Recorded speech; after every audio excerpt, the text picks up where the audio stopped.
Ang mabuting balita ng Panginoon ayon kay San Marcos. Papuri sa iyo, Panginoon. Noong panahong iyon, nagsalita si Pedro kay Jesus. Tingnan po ninyo, iniwan namin ang lahat at kami sumunod sa inyo.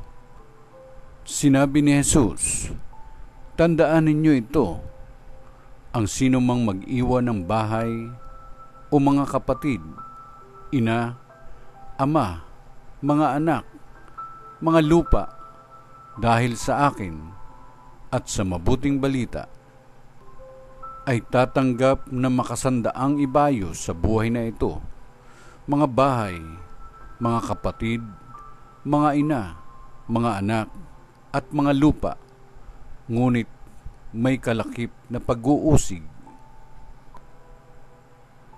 At sa kabilang buhay ay magkakaroon ng buhay na walang hanggan, ngunit maraming nauuna na magiging huli, at maraming nahuhuli na magiging una.